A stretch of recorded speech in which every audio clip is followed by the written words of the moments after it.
Alright, let's up the stakes and play the wholesome and casual game of Stardew Valley completely wrong. Introducing motorcycles. Introducing the Artisan Challenge, or as I like to call it, bottlenecking so hard, oh my god, and this torture challenge. I came up with the first version of this before the 1.3 multiplayer update even hit, so we're talking 2018 or older. But this time around I can actually make it a challenge instead of a playthrough. The rules are as follows. As I'm an artisan, anything that isn't crafted is garbage. I cannot sell anything that hasn't been melted or preserved. Basically, any raw materials of any kinds are off limits. The community center is completed within the first year. We are at Ginger Island within the first year. And we get married within the first year. No upgrading the garbage bin so I won't accidentally gain money. Additional rules to my Stardew challenges are remix bundles only, the Jojo mod route is off limits, and no mods or exploits. I'll explain the rest as we go. Let's start. I call my farm O'Reilly and take the wilderness farm because I never play on it and I don't need a specific farm for this. I do the usual first day routine of chopping some trees, signing the weeds to gain some mixed seeds, and building a chest because my pockets are as small as the average women's trousers. I go to Pierre, and because I already planted a cauliflower from the mixed seeds, I can save myself that huge expense. You can get 9 cauliflowers from the museum pretty quickly anyway. Even with remix bundles, you know you always need a parsnip, cauliflower, potato and bean. So I grab those and I get a jazz seed in case I get the flower bundle. I also get more parsnips until my money runs out, and this is a challenge strat. Yes, economically, it's way better to invest in the more expensive seeds like cauliflower. But this is the Artisan Challenge. Money will be tight for nearly 2 months because I cannot sell my grown crops. I have to get to farming level 4 before I get to the preserving jar to make jars out of my beautiful crops and then sell them. Oh yeah, we bottlenecking so hard, oh my god, and this torture challenge. For this to even remotely work, I need to focus on harvesting XP to get to level 4 as soon as possible. 1 cauliflower gets me 23 XP. A parsnip gets me 8 XP, and I can buy 4 parsnip seeds for the price of 1 cauliflower, which means 32 XP in 4 days instead of 23 XP in 12 days. Ergo, we go with the cheaper parsnips for the XP grind. I go down to the forest to get some spring onions. Spring onion? Christ, okay. And search the area for forageables or mixed seeds. By the way, forageables, like fish, are rendered completely useless for this challenge. Usually it's a nice way to earn some additional cash, but I'm not allowed to sell anything raw. It has to be at some point produced or handled by human hands. So I collect them for the bundles to eat or can give them to villagers. And otherwise they'll forever stay within the confines of the wooden chest. On the second day I get my fishing pole and this time get 2 spring onions. Since my energy is low, I just go around introducing myself. When I meet Demetrius, he mentioned how his daughter Maru is interested to meet me. And unbeknownst to him, Maru, and even my character Riley, I've already decided to marry her. A tinkerer and an artisan are just the perfect match. So yes, Demetrius, I am interested in meeting her as well. Day 3 is perfect for fishing and catch rain exclusive fish like the shad and catfish, always part of the bundles as well. I level up both mining and fishing and we're on to day 4. It's much of the same of fishing, getting spring onions, are you fucking kidding me? And making a special chest for the fish I'm not allowed to sell. Day 5 is another rainy day, which isn't ideal because it's the first day we can enter the community center. When it's sunny. Well, at least I don't have to water my crops. My parsnips are ready and I gained my first 100 golds from the Getting Started quest. I stored the parsnips in the chest because we're not allowed to sell them until they're pickled. It's also the first day we can enter the mines, so after I get my spring onions So in the mines, I get to level 17, though I was aiming for 20. But I realized that I have to walk all the way back without the minecarts, and I don't have a claw ring yet, and I don't want to start the next day with less energy by going to sleep after 12. So it's a dark and wet way back to my cabin. A little tip, but make sure to put a chest near the shaft. That way you can dump items you found every 5 levels. Especially when finding gems, it's nice to just put them in the chest without having to decide whether to trash them to make room for another item. It's Saturday when I can finally unlock the community center. After a trip to the wizard on day 7, I got a glimpse of the severity of this challenge. The 3 rooms I unlock aren't too bad. I like that I got the artisan bundle on my artisan run. That feels appropriate. Only the animal bundle is annoying. It's expensive and time consuming, not ideal for this run. The master fishing is a pain because I will not focus on fishing in this run. Getting a decent fishing skill enough to catch these fish is going to be a bit of a challenge. But so far, these bundles don't spell doom. What I like about this particular challenge is that you have an incredibly slow early game until you get the preserving jar. Suddenly, the little quests you find on the notice board become not just optional, but mandatory, as it's one of the few ways you can actually make some damn money. It forces you to play Stardew differently, and as a veteran player, that's exactly the kind of gameplay I'm looking for. Yes, I know I can just install mods, but I'm quirky. With the first week out of the way and a challenge rate determined, let's speed up a bit through the content. Though I'm sure you are all fascinated by how many spring onions I gather every single day. I do a couple of things. I clear space and plant my tree garden in advance so I can tap them later. I also start giving gifts to Maru and Caroline. Why Caroline? Because we want to get into her greenhouse. That sounds super wrong in like a milfy kind of way, but no, we actually want to get a tea sapling recipe as soon as possible so we can harvest tea by the last week of summer. We only need 2 hearts for this and the bushes take 20 days to mature, so this is very doable. By day 10 I unlocked the boiler room because I cheated my way into the crab pond bundle without using a single crab pond. I love this stupid game. The community center once again spares me with giving me 3 easy bundles. On day 12 I get a cat named Biscuits and I happily chug along my to-do list. I get to level 40 of the mines and I'm pretty happy with my progress so far. And I know what this looks like, stalking my crush late at night, but no, I actually need to find Sebastian because he wants an amethyst. Shit. Wait, it's Friday! Well, thank God for that and I'm 300 gold richer. At the egg festival I buy 3 strawberry seeds because they are good money and I absolutely crush these toddlers in my egg hunt. Sorry Jazz and Vincent, I came to win.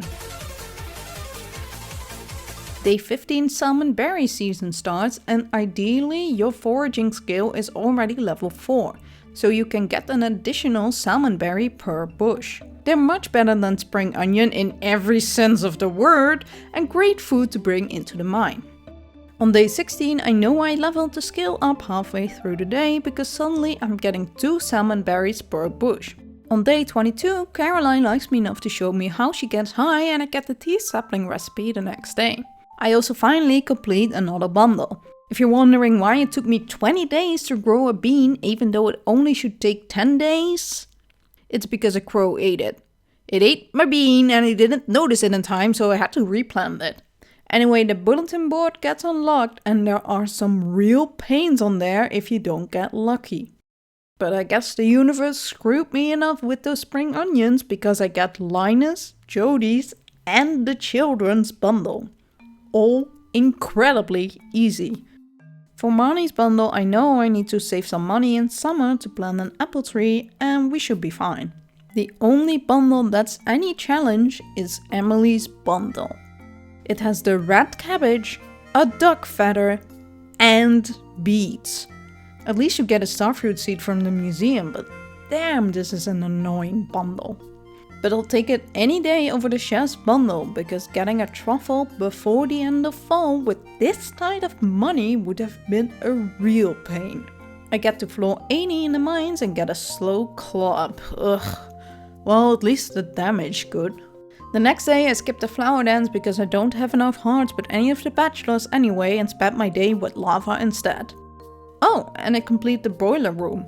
Who needs romance when you can zoom through town? With the season's end in sight, I decide to leave the cauliflower for the slim chance it will grow massive. I also make sure to check Caroline's greenhouse this last week of spring because it will give me a tea leaf each day. Since I don't have the money to go to the desert yet, I decide not to go to level 120 of the mine yet with my terrible gear, but instead roam the top levels in hopes of getting more mixed seeds and an ancient seed artifact. I also need some serious copper to give all my designated trees some tappers. Bit of disclosure, I have allowed myself to sell any additional swords, considering they are technically handmade and you don't find them often to begin with, and they don't sell for much. I do the same with artifacts, though the first copy has to go to the museum. There are also those classified as geode minerals. You can only get those by breaking geodes. Since this also takes a human hand, I apply the same logic as the artifacts. First copy goes to the museum, any duplicates I'm allowed to sell. Obviously, once I get the crystallarium, I do not allow myself to duplicate any of those sellable minerals, because that's just lazy. Any of the ores, gems or minerals I can find or harvest myself, I'm not allowed to sell. I'll use those strictly for gifts or quests. Just before the end of the season, I decide to make some paths to make my farm more organized. I harvest my cauliflowers that didn't grow giant and buy a coop. I also meet up with Demetrius, who is threatening me to not date his daughter. Dude, not only will I date your daughter, I've challenged myself to marry her by the end of this year. I'll have her babies and rip her away from your precious home and family. Mark my words, old man. By winter, she'll call me Daddy. Hey guys, what are you up to? Maru, your dad is acting real weird. I go to the mines and hallelujah, I find an ancient seed artifact. I go to bed and another surprise awaits me before the new season. I'm level 4 farming. I can finally stop making money out of all the crops I've been planting so far. Life will become easier from here on out. I get some season-specific crops and plant my ancient seed. On day 3 I get my first chicken and name her Chippers. I get a silo and make an area for my 6 brand new preserving jars. The next few days I spend my time deforesting whole areas. On day 7 my beautiful first pickled cauliflowers are ready to sell. I slightly expand my tea garden and nearly die when I get to level 100 in the mines. The taste reminds me of Etsy. My pickles sell for 2400 gold total and I expand my backpack. My deforesting efforts pay off and I learn to craft the lightning rod. Day 10 of summer is special because it's Maru's birthday. I give her a battery and she absolutely loves it. I make sure to fix the bridge before the luau, since you can collect a ton of seashells the day after for good money and I can sell those in this challenge. Welp, that was a waste of 300 wood. Next day I get to the luau and drop in an iridium bullhead in a potluck for a good response. I get an ancient seed just in case and fish for a red snapper and complete the ocean bundle. I also complete the summer bundle, get an apple tree seedling and get a ton more wheat seeds because damn it I need it for the XP grind. Getting enough coal for the preserving jars is a task, so I get some furnaces to help me out. I decide to upgrade my copper axe and finish up some lake fish I hadn't caught for the community center. My fishing level is garbage, okay? With no sturgeon caught, I go to the mines to cheer myself up. I try to slay 2 ghosts for a quest, but by 3 PM I still got none and I have to run to Clint to upgrade my pickaxe. With re-entering certain floors a couple times it works and another quest is completed. Oh right, I have this axe now. Let's cut some stumps before going to bed and complete another bundle. The next day I get another quest from the wizard who wants me to slay a ghost. Again. Why would you split the order in 2 different... It doesn't matter. Pickaxe or not, I go to the mines anyway and get a 3rd try. With this luck, I decide to try for another sturgeon. To no avail. Next day, I catch the fecker. Finally. Get in this broken fish tank, I never want to see you again. With my new pickaxe, mining should be slightly better. I did mean slightly. It's still a copper pickaxe after all. I get some funky space boots and delve into the lowest levels of the mine. I make sure to catch the traveling cart every Friday and Sunday, and luck will have it that on the 19th I get my red cabbage seed. I needed 9 days to grow. Truly last minute. I get 2 just to be sure and put some speed grow on them. I also welcome a brown chicken named Prickle to the family. When I break some geodes, I get 10 iridium ores. I can't believe I'm saying this, but thank you, Clint. I drop a few gems off at the museum and reach the bottom of the mines. On Saturday, Demetrius finally trusts me enough to use the cave on my farm. Getting daily mushrooms is usually a great source of income, but since I can't sell the mushrooms, I opt for the fruit beds instead and hope on some lucky rolls. On Monday, we finally get some tea leaves, which will become a great profit once I can craft kegs.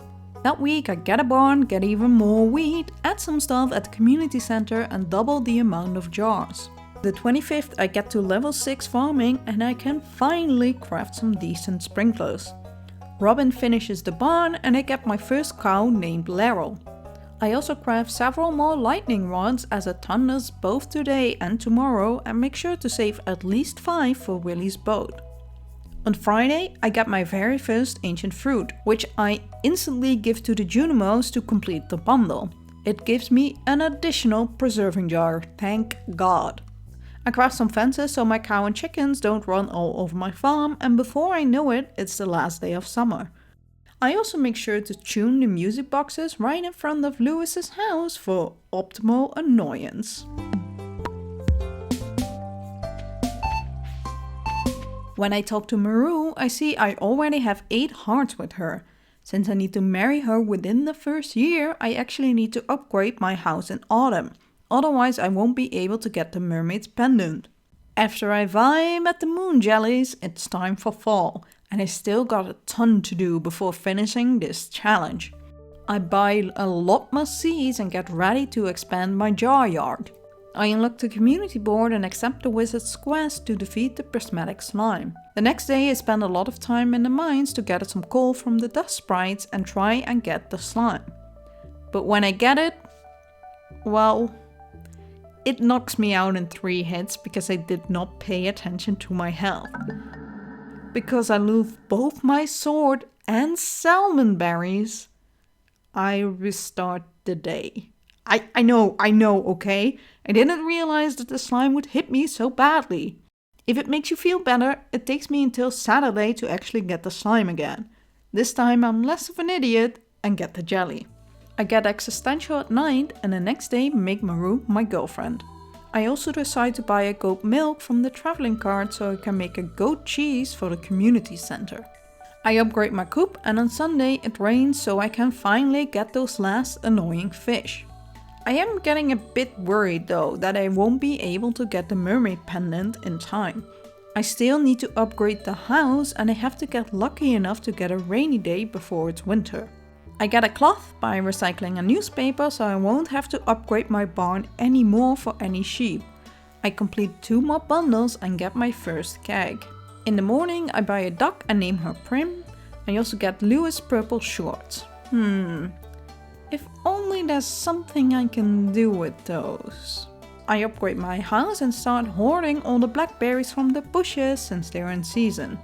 The next day in train passes and I get a bit of coal, which isn't a lot, but I'll take any in this challenge.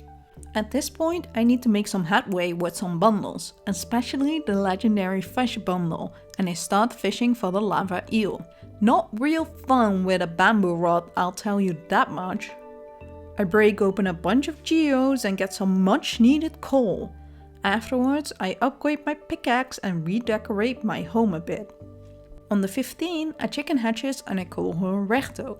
With a duck egg and 3 apples, I complete Marnie's bundle.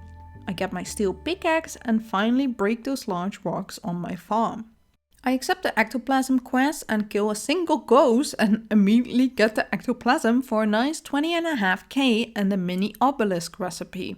At the Stardew Fair, I leave a nice surprise for Lewis and then gamble until I get exactly enough coins for a star drop.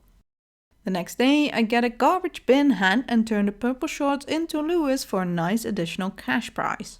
When I go to Maru, I say adieu to her robot child.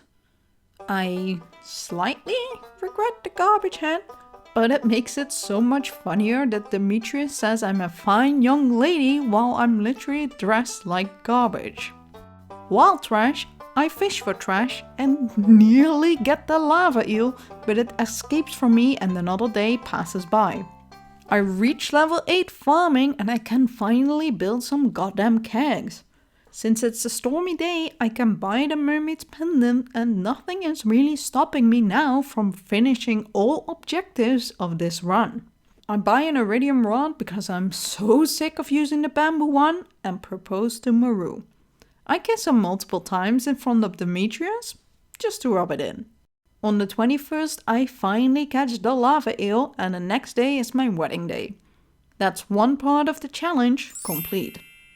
On the 25th, I get my steel axe and go to the secret woods and give away the sweet gem berry, as it's useless to me in this run otherwise. I get a silo before winter starts so I can cut the hay on my farm and save up some money that way. On Spirit Eve, I get the golden pumpkin and the witch lays an egg. I drop off the bones I've been collecting all week for 3.5k and restore the vault.